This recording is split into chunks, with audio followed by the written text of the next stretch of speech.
Olá, gente do sexto ano, que bom. Vocês viram a inversão? Matemática primeiro, depois sustentabilidade. Vocês ficaram, meu irmão, cadê o professor? Aquele, ó, que chega aqui. Mas hoje, sabe quem tá comigo? Te liga aí quem tá comigo aqui, dá uma olhadinha aqui. Apresenta aí, Billy, quem tá comigo hoje aqui. Ó pra aí. Fala, galerinha. Tamo junto e é nóis. Tô acompanhando aqui o professor Alamin na aula de hoje, que vai ser top de verdade. Certo? Então, eu vou passar a palavrinha para ele aqui, para ele dar início à nossa aula. É um prazer, professor, estar aqui acompanhando o senhor hoje.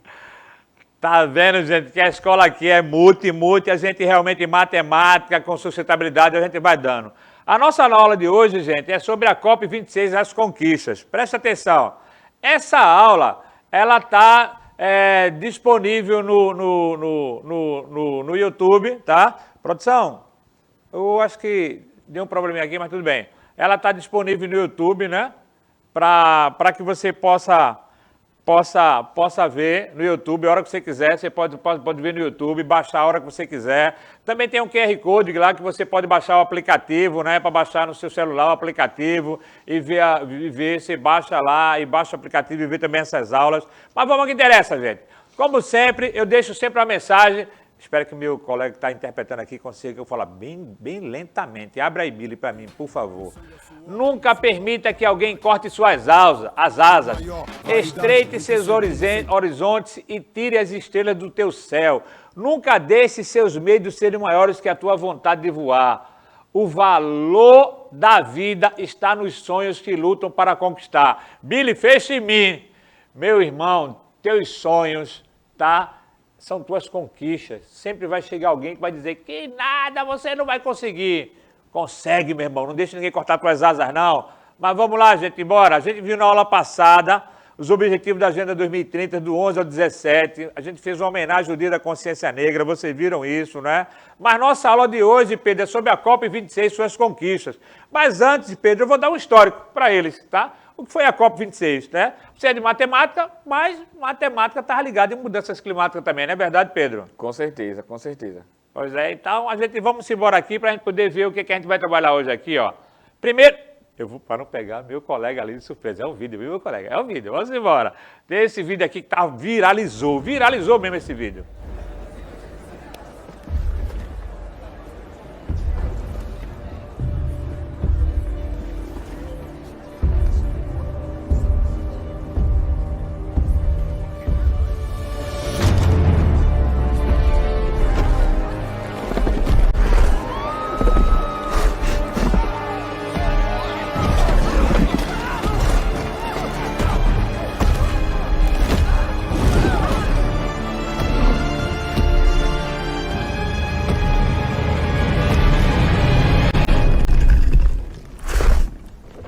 Tudo bem? Precisa de um minuto? Ok.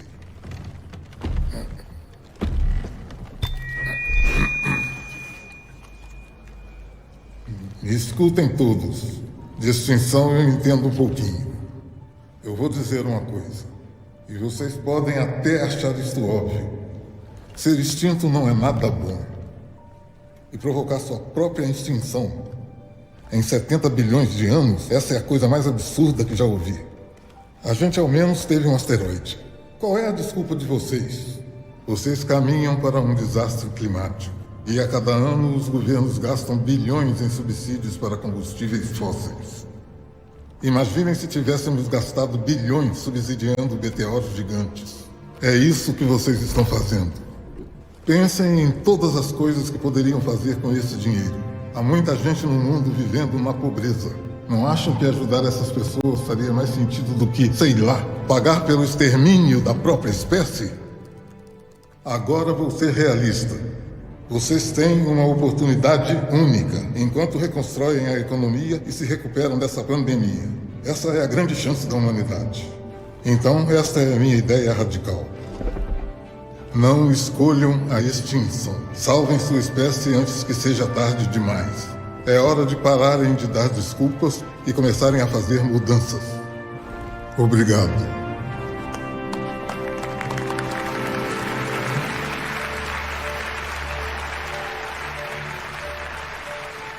Esse vídeo no início da aula para que a gente possa entender, vocês vão ver nas histórias das COPs aqui, que a gente andando, são 26 anos, e a gente realmente continuou com a mesma problemática, cara. É impressionante. E a gente teve uma raça aí que foi extinta, tá? E naquela época não tinha tecnologia, não tinha como evitar, que foi um meteoro, a teoria do meteoro que chegou aqui. Mas vamos embora, e lá no final vocês vão entender por que eu coloquei esse vídeo, tá? O que é uma COP, gente? Uma COP, tá? Porque há 3 décadas a ONU tem se reunido quase todos os países do planeta para a cúpula global do clima, chamada COPs, que significa Conferência das Partes. Nesse período, a mudança do clima deixou de ser uma questão marginal para se tornar a prioridade global. Já não era uma coisa tão assim, mas vê só, 3 décadas, cara, 30 anos, meu irmão, que a gente vem nessa pelenga.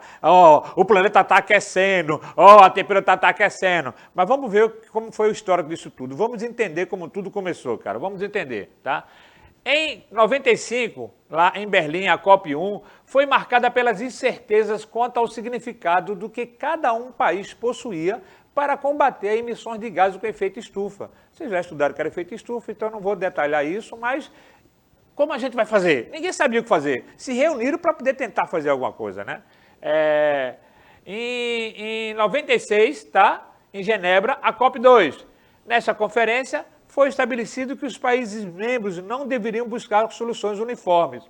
Eu não sabia o que era, agora se juntou, não adianta cada país procurar sua solução. Vamos tentar em conjunto. Aí em 97, lá em Kyoto, aí a gente começa a ter alguma ideia do que vai acontecer. Nessa conferência, o protocolo de Kyoto foi aprovado após intensas negociações. Pela primeira vez, introduziu-se metas obrigatórias de emissão de gases de efeito estufa em 37 países industrializados. As metas eram para o período de 2008 a 2012, tá? A gente tentar reduzir essa questão dos países industrializados. Billy, fecha aqui comigo rapidinho para dizer uma coisa para eles aqui. Lembre-se que o professor de Geografia falou para vocês, o professor de História vem falando, que a gente sempre dividiu, tá, a Terra, o globo, em duas separações. Países, naquela época, países ricos e países pobres. Hoje eu trato países desenvolvidos e países em desenvolvimento. E vem uma nova nomenclatura, que são países emergentes. Aqueles saíram dos subdesenvolvidos e estão indo para os desenvolvimentos. Mas naquela época era classificado rico e pobre. Então, 37 países industrializados, tá, que tinham o poder na mão do capital, da indústria, que poluíam muitos, assinaram um pacto de reduzir. Então, aí começou um processo importantíssimo. Abre a tela, Billy, por favor. Aí, a COP4, em Buenos Aires, em 1998, foi agendado um período de 2 anos para esclarecer e desenvolver ferramentas para a implantação do protocolo de Kyoto. O protocolo foi feito, mas ninguém sabia como implantar. Então, vamos discutir como implantar. E aí a gente vai novamente para 99, lá em Bonn, a COP5. Essa conferência foi dominada por discussões técnicas sobre os mecanismos do protocolo de Kyoto. Exatamente. O que isso vai afetar na economia, o que isso vai mudar, mas se eu chegar e colocar, eu vou ter um problema de desemprego, eu vou ter redução do PIB, e aí eu vou perder para poder investir. Então ficou naquela questão, para que eu pudesse reduzir, eu teria que mudar meus hábitos na indústria.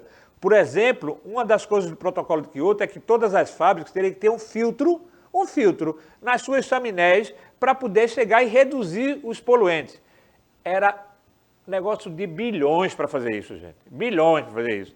Qual empresário quer tirar do bolso para colocar o filtrozinho nas chaminés, professor, para poder não botar lá e tirar do lucro dele? Me diga, tem algum que faz isso? Com certeza não, né? Eu acho que os maiores problemas para essas questões aí das COPs é que a gente vai vendo aí que são feitas promessas e essas promessas elas não foram sendo cumpridas, né?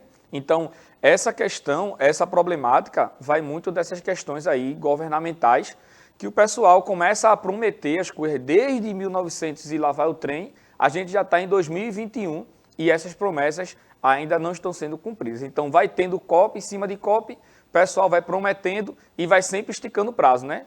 Lá para 2030, 2040, 2050 e, infelizmente, as promessas não vão sendo cumpridas. Perfeito, Pedro, perfeito sua colocação, perfeita mesmo, é exatamente isso que a gente quer passar para eles. A gente não quer descaracterizar as COPs não, gente, as COPs são importantíssimas, porque alguns avanços foram tidos. Mas, por exemplo, como o Pedro disse, tínhamos prazos para 2020, depois para 2022, 2025, 2030, já estão pensando em prazos agora para 2050. Então é justamente isso, a gente sempre vai botando porque mexe no capital de alguns países que não querem reduzir. Vê só, abre de novo, Billy. Em 2000, a COP6, eu espero que o meu guia me ajude agora, viu? Lauaia, acertei meu guia, Lauaia, acertei, quando ele ria, sempre que eu acertei a pronúncia. Essa conferência foi rapidamente marcada por veementes discussões políticas sobre uma proposta dos Estados Unidos para permitir que áreas agrícolas florestais pudessem ser incluídas como sumidoras de carbono. Fecha aqui, Billy. Tem um político aí, tem um pessoal do governo, que eu não vou dizer nome, que eu não posso estar falando aqui, dizendo que o Brasil inventou a moeda verde, que é compensação de carbono. Os Estados Unidos começou a lançar isso. A proposta era a seguinte, ó, eu continuo poluindo, mas eu vou investir nas florestas. Tá? Eu vou mandar dinheiro para as Filipinas, eu vou mandar dinheiro para o Brasil, para a Amazônia, eu vou mandar dinheiro para a África, para o pessoal manter lá a área verde e as florestas, né? E aí eu continuo aqui jogando porque lá está compensando. Começou-se outra discussão, que era injetar dinheiro, só que muitas vezes esse dinheiro não chegava a esses países que precisavam, que eram países que eram subdesenvolvidos, que tinham grandes áreas florestais ainda. Então aí começou-se um outro problema no ano 2000, Pedro, outro problema que os Estados Unidos lança na discussão do protocolo de Kyoto. Então em Marrakech, um dia eu vou lá, eu não sei se o Billy já foi, mas um dia eu vou lá, bicho, em Marrakech eu vou lá. Já escutei a música, eu sei que tem a história de uma música em Marrakech. Em 2001, aqui as negociações sobre o protocolo de Kyoto foram quase completas. Ó, 97 para 2001. Ó para aí, Pedro. 97 para 2001. Discutindo o que fazer, como executar. Foram quase completas. O resultado foram reunidos em documentos, tá? Chamado Acordo de Marrakech. Opa, saiu o protocolo, agora saiu um acordo. Dá para ser feito? Dá, meu irmão. Dá para ser feito, dá. Aí, abre aqui, Billy. Em 2002, lá em Delphi, né, a COP8, nessa conferência dos países unidos da União Europeia, houve tentativa sem sucesso de obter uma declaração passada apelando para ações das partes da UNFCCC. Ou seja, era tentar que esse órgão forçasse os países como Estados Unidos, China, os outros, a aderirem ao protocolo de Kyoto. Sem sucesso, tá? Sem sucesso. Aí vamos lá, em Milão, a COP9 de 2003, o foco dessa conferência foi esclarecer alguns dos últimos detalhes técnicos sobre o protocolo de Kyoto. Ó, ainda protocolo de Kyoto. Estava tentando fechar. Em 2010, em Buenos Aires, tá? 2004, nesta reunião, os países começaram gradualmente a abrir uma discussão a respeito do que iria acontecer quando o protocolo de Kyoto expirar em 2012. Meu irmão, 97, fez aí, Billy, 97 a gente começou o protocolo de Kyoto. Teve as discussões técnicas de como fazer, não fazer. Vem discutindo. Aí chega em 2004, tá? Faltando apenas 7 anos para poder acabar o protocolo de Kyoto. Aí o pessoal começou a discutir o que ia ser depois do protocolo, porque sabiam que não iam cumprir. Sabiam que em 2008 não iam cumprir o que tinham determinado. E aí a gente começa a essa discussão na COP11, tá? Que é em 2005, essa COP11. Essa conferência foi a primeira após o protocolo de Kyoto entrar em vigor. Tá? Em 2011 o protocolo entrou em vigor e ele era 2005, né? E era previsto para 2012 a gente zerar de qualquer forma. Tá? Em 2012, em 2006, o trabalho envolvendo na obtenção de um novo acordo para o período pós-Kyoto continuou, uma série de marcos foram estabelecidos no processo rumo ao novo acordo. Em 2013, em Bali, aliás, a COP3 de 2013 em Bali, foi em 2007, a aprovação do Plano da Ação Bali. Esse plano estabelece um cenário para negociação a serem levadas à COP15 em Copenhague, onde o novo acordo pode esperançosamente ser negociado. Aí veio 2008, em Posan, a conferência foi caracterizada pela antecipação da postura a ser adotada pelo governo americano. Aí foi importante que o governo americano resolveu entrar para poder chegar e participar das ações do protocolo de Kyoto. Aí surge, essas COPs, 15, 16, 17, 18, 19, que foi Copenhague, Cancún, Durban, Durham, Varsóvia, só discutindo essa ação dos Estados Unidos de aceitar. Ou seja, simultaneamente à COP19, ocorreu a reunião das partes do protocolo de Kyoto, entre outras conferências, tá, que houve lá. Mas essa reunião é porque os Estados Unidos aceitavam agora discutir. Aí veio a famosa COP20, que foi lá no Peru, que gerou um documento chamado Rascunho Zero. Esse documento Rascunho Zero é que vai dar origem ao Acordo de Paris, que foi, Pedro, um marco que nós tivemos para realmente começar a trabalhar mudanças climáticas. A COP21 foi um momento histórico. Quase 200 países assinaram um acordo, tá, sem precedentes, de se comprometerem a agir para que o aumento da temperatura média do planeta não ultrapassasse 2 graus até 2100. Porque se ultrapassar, tchau a vida. A vida, não nós humanos, mas a vida que nós conhecemos. Tá? Por exemplo, Pedro, se a gente passar de 1,5 grau, que é o previsto aqui, o nosso chiezinho que você vê no mangue, não tem um chiezinho que tem no mangue aqui, ele vai deixar de existir porque ele não aguenta. Se a gente subir de 1,5 grau, como está previsto, se a gente não reduzir, o café, a gente não vai ter mais plantação de café. Lógico, né? Que a tecnologia vai fazer café em estufa, mas as gerações novas não vão poder provar o sabor do café que nós provamos. Porque o café não vai ser mais cultivado se subir de 1,5 grau. O Oceano Pacífico tem uma massa de ar quente tão grande que está matando milhares de espécies lá no oceano. Então, esse foi o acordo mais importante que nós tivemos, tá? Então, veio a COP22 em Marrocos, que era para reafirmar o Acordo de Paris, a COP23 em Bonn, na Alemanha, em 2017, a COP24 na Polônia, tudo tratando o Acordo de Paris, tá? A 25 em Madrid, na Espanha, em 2019, que aí estabelece o mercado de carbono. Aí sim, aí começa a valer o mercado de carbono.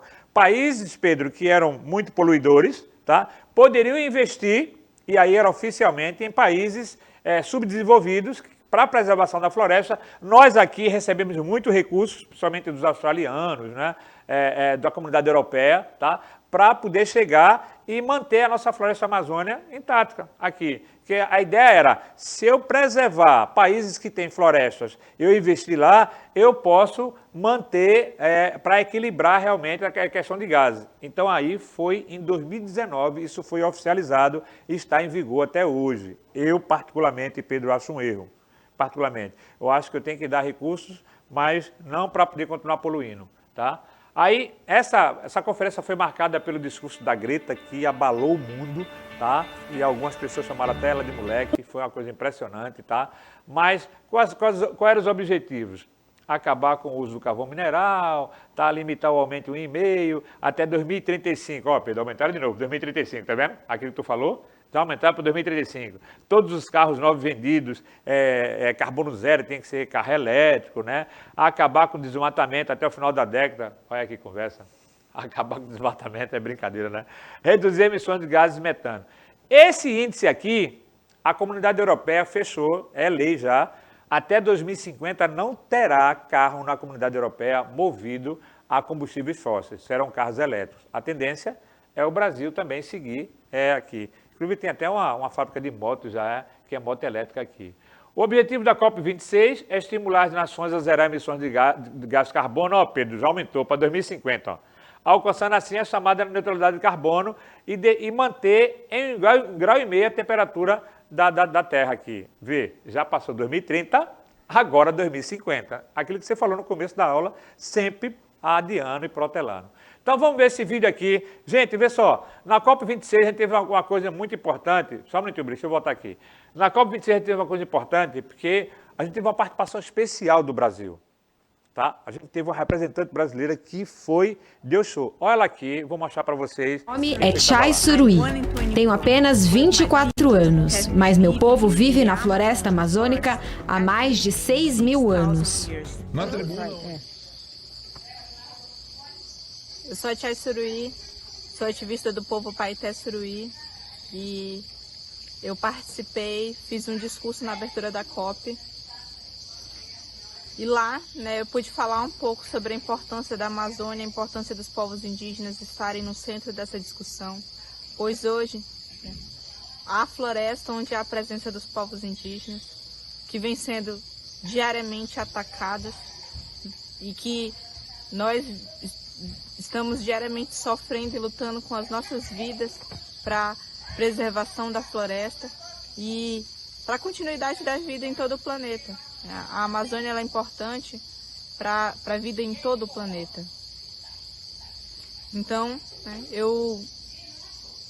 esse ano a gente conseguiu, né, a PIB, a Articulação dos Povos Indígenas do Brasil, e toda a delegação indígena conseguiu levar mais de 40 líderes indígenas, a maior delegação que esteve presente na COP. A gente também teve outras vitórias, como por exemplo, a gente teve uma delegação do Movimento Negro, né, com a Coalizão Negra por Direitos, porque na última COP apenas uma pessoa quilombola estava presente na COP. Nessa vez a gente teve uma maior participação, né, desses grupos, a gente teve uma grande presença da juventude. Pedro, você gostou da aula? Aproveite, fale aí, se despeça, né? Aí viu o que é que você disse aí, o que é que você gostou, como é que foi. Foi muito legal no início da aula, tu já dá o panorama do que eu ia falar. Você falou tudo no começo, eu só fiz aqui apresentar para aquilo que você falou. Mas fica à vontade para se despedir, Pedro. Cara, eu sou um entusiasta assim, desse tema. Eu tenho acompanhado a minha Netflix, professor, acompanhar essas questões geopolíticas, né, que está acontecendo aí pelo mundo todo, essas questões climáticas também, que são bastante importantes a gente abrir a discussão para os nossos alunos, nossos jovens alunos, né, terem essa ciência da importância, né, da preservação climática, né? A gente viu, como você falou, da importância aí dos Estados Unidos ter entrado nessa questão aí da COP, ter se comprometido, mesmo que teoricamente, né, voltado para esse tema, que é um país que polui bastante, né? A questão, a gente vem aí de uma questão histórica, né, dos Estados Unidos.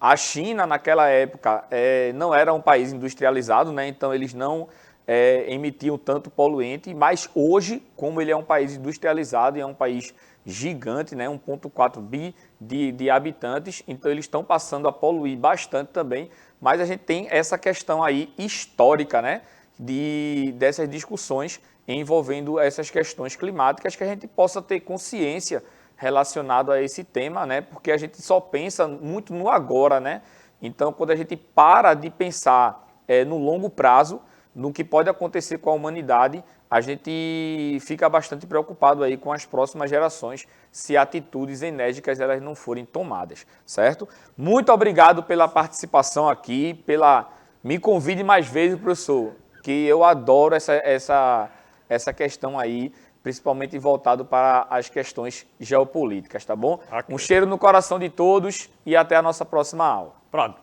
Pedro, professor de matemática, já fez um resumo do que a gente fez aqui. A atividade proposta para vocês é experimente para as crianças sobre mudanças climáticas, tá? Tá lá no YouTube, vocês assistam, tá? E vocês vão ver. Gente, aquele vídeo que a gente trouxe aqui de Tuxi, eu tive a oportunidade, eu morei 10 anos em Rondônia e conheço a Neivinha, que é a mãe dela, e o cacique Almi, e eu pedi para que eles mandassem esse vídeo diretamente para vocês, tá? Você vê, vocês têm esse privilégio de ter um vídeo gravado diretamente para vocês da pessoa que abriu a COP, tá bom? Até a próxima, que Deus abençoe vocês, gente. Beleza?